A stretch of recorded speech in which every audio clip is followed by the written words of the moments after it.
Unacademy. Let's crack it.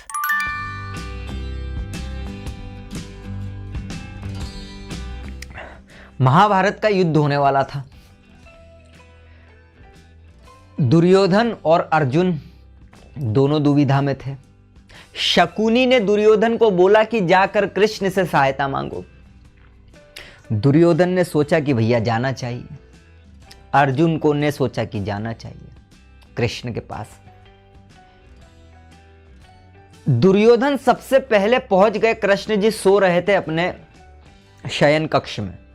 Duryodhan पहुंच गए और वो उनके सिर के पास बैठकर बैठकर प्रतीक्षा करने लगे कि कृष्ण भगवान जो है जब जागेंगे तब बात करेंगे।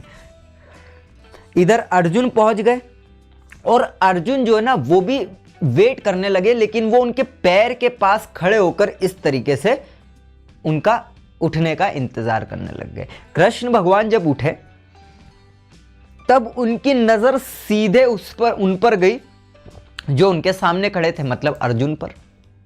दुर्योधन पीछे बैठे हुए थे क्योंकि वो तो व्यक्ति उठेगा तो पीछे थोड़ी देखेगा।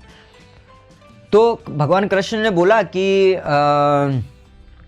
अरे अर्जुन कैसे आना हुआ। तो पीछे से दुर्योधन बोलते हैं कि इनसे पहले मैं आया हूँ।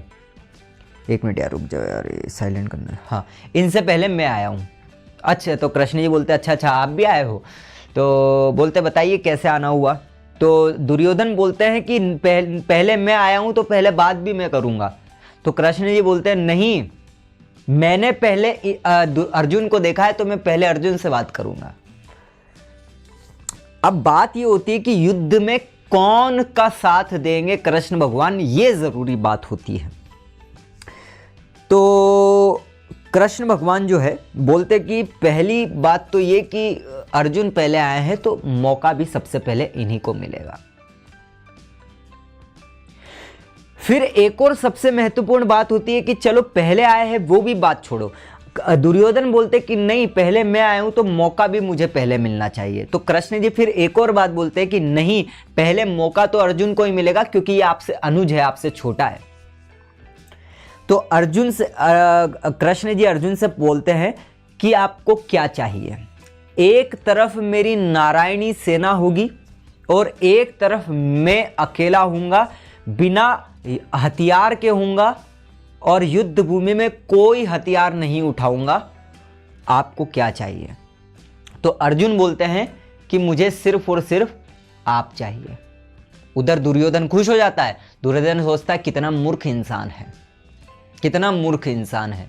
तो बोलता है ठीक है, नारायणी सेना मैं ले लेता हूं और हंसते हंसते हुए चले जाता है। उधर शकुनी से बोलते हैं कि कितना मूर्ख था अर्जुन की, पहली बार उससे पूछा लेकिन उसने निहत्थे कृष्ण को मांग लिया, मैंने तो नारायणी सेना को मांग लिया। शकुनी जी बोलते हैं इससे बड़ी मूर्खता कोई व्यक्ति दिखा ही नहीं सकता है, क्योंकि वो अकेले अर्जुन बिना हथियार के ही आपकी लंका लगा देंगे।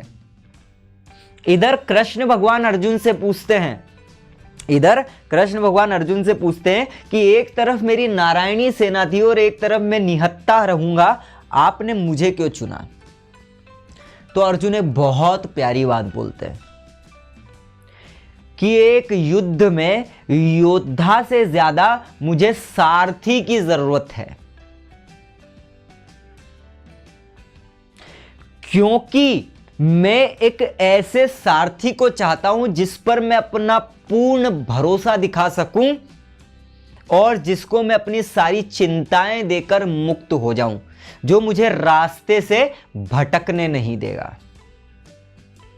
इससे क्या तात्पर्य निकलता है? इससे तात्पर्य यह निकलता है कि पढ़ाई रूपी युद्ध में भी किताब रूपी योद्धा से ज्यादा आपको एक शिक्षक रूपी सारथी की आवश्यकता होगी, जिसको आप अपनी सभी चिंताएं देकर चिंता मुक्त हो जाओ, क्योंकि वो शिक्षक आपको रास्ते से भटकने नहीं देगा। लेकिन फिर डिपेंड आप पर करेगा कि आप क्या बनना चाहते हो, अर्जुन या दुर्योधन। दुर्योधन वो जो रास्ते से भटक कर मंजिल को नहीं पा पाएगा, क्योंकि सामने बातें नहीं समझ में आ रही है। कृष्ण भगवान समझा रहे हैं। अरे भैया अपनी रियल में अपन को मत समझ लेना, मैं तो एक बात बता रहा हूँ। इसका तात्पर्य क्या है कि किताब रूपी योद्धा तो सबको मिल जाते हैं, लेकिन क्या हर व्यक्ति पेपर निकाल पाता है? किताबें तो ढेरों मिल जाएगी, हजारों रुपए की लोगों के पास पड़ी है, लेकिन 50 से ज्यादा नंबर नहीं ला पाते हैं। कितने टाइम से दे रहे होंगे। लेकिन जब तक एक सारथी नहीं मिलेगा ना शिक्षक के रूप में, आपको मंजिल तो नहीं मिलने वाली। ये बातों को समझना और फॉलो जरूर करना ताकि बात आपको समझ में आए।